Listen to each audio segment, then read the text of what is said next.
अब देखिए step in light reaction का स्टेप क्या है हम लोग देखेंगे। देखिए पहले क्या होता है कि कोई भी ये हमारा पिगमेंट है, वो हमारा पिगमेंट आयरन और प्रोटीन का कंपोनेंट होता है। जब इस पे इलेक्ट्रॉन पड़ता है तो ये ऑक्सीडाइज करता है, और जब इस पर इलेक्ट्रॉन पड़ेगा तब ये ऑक्सीडाइज करेगा। चूँकि ये आयरन कंटेनिंग प्रोटीन होता है, तो जब इलेक्ट्रॉन इस पिगमेंट पे जो क्लोरोफिल पिगमेंट है, जब उस पर इलेक्ट्रॉन पड़ेगा तो ऑक्सीडाइज करेगा और Fe3 Fe2 में बदल जाएगा। कब? जब इससे इलेक्ट्रॉन एक्साइट करेगा, यानी कि इलेक्ट्रॉन जब इसमें आएगा तो ये ऑक्सीडाइज करेगा, और जब वो इलेक्ट्रॉन को निकालेगा तो रिड्यूस करेगा। इसलिए जब इसमें प्रोटीन अगर इलेक्ट्रॉन आ रहा है एनर्जी के फॉर्म में तो ये ऑक्सीडाइज करेगा, और जब इससे इलेक्ट्रॉन रिमूव कर जाएगा तो ये रिड्यूस करेगा।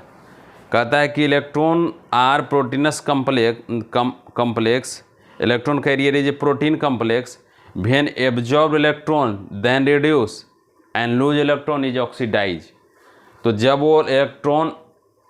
वो इलेक्ट्रॉन इनटेक कर रहा है तो वो जब ले रहा है तो ऑक्सीडाइज, और जब दे रहा है तो रिड्यूस करता है।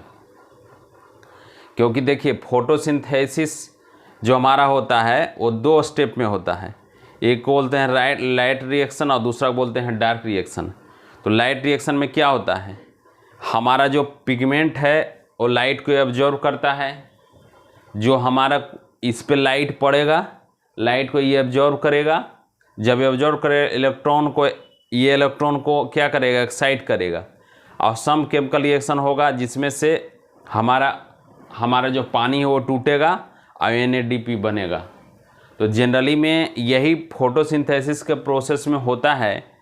जब कोई भी पिगमेंट पर लाइट एब्जॉर्ब करता है वो पिगमेंट, तो इलेक्ट्रॉन एक्साइट करता है, केमिकल रिएक्शन वहाँ पे होता है।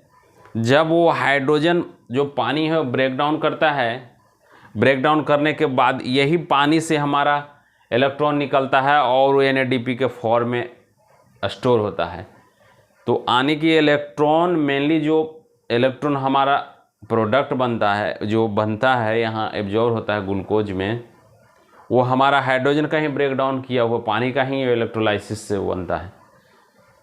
कहता है कि जब इस कंडीशन में ऑक्सीडाइज होगा तो NADPH बनेगा रिडक्शन करते, और Na+2 हाइड्रोजन प्लस 2 इलेक्ट्रॉन, ये जब ब्रेक डाउन करेगा तो 1 इलेक्ट्रॉन लूज करेगा तब NADPH प्लस H प्लस में बदलेगा। यही रिएक्शन यहाँ मेनली वाटर से जो इलेक्ट्रॉन मिलता है हमारा ब्रेक डाउन करके, वो इस प्रोसेस में मिलता है कि हमारा NADPH प्लस 2 हाइड्रोजन और प्लस 2 इलेक्ट्रॉन में टूटेगा। ये वहाँ 1 इलेक्ट्रॉन को लॉस करेगा, NADPH प्लस H प्लस में कन्वर्ट हो जाएगा।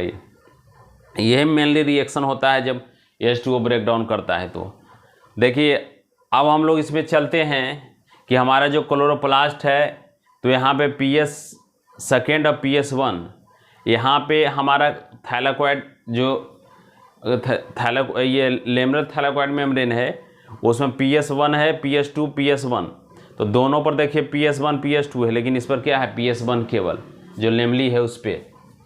अब देखिए कहता है कि लाइट रिएक्शन फोटोकेमिकल फेज होता है जो कि थैलाकोइड मेम्ब्रेन पे होता है।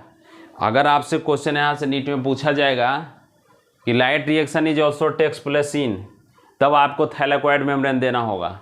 अब कहता है पिगमेंट एब्जॉर्ब वेवलेंथ, जो हमारा वेवलेंथ लाइट का वेवलेंथ इस पे आ रहा है, पिगमेंट एब्जॉर्ब करेगा उसको, जो देख रहे हैं उस कंडीशन में इलेक्ट्रॉन एक्साइट करेगा। उसके बाद में हमारा सम केमिकल रिएक्शन होगा, प्रोडक्ट हमारा NADPH बनेगा, ATP बनेगा, O2 बनेगा। यही O2 बायो प्रोडक्ट के रूप में हमारा स्टोमा से निकल के बाहर चला जाता है हमारा एटमॉस्फेयर में, ये बायो प्रोडक्ट रहता है। इसलिए आपसे पूछ सकता है कि लाइट रिएक्शन का बायो प्रोडक्ट क्या बनता है, वो हमारा ऑक्सीजन बनता है। इसलिए इस बात को हम लोग को याद भी रखना है कि लाइट रिएक्शन का बायो प्रोडक्ट क्या बनेगा, लाइट रिएक्शन का बायो प्रोडक्ट ऑक्सीजन बनता है, जबकि और यही NADPH ATP हमारा डार्क रिएक्शन में यूज होता है। इसलिए आपसे ये भी क्वेश्चन पूछ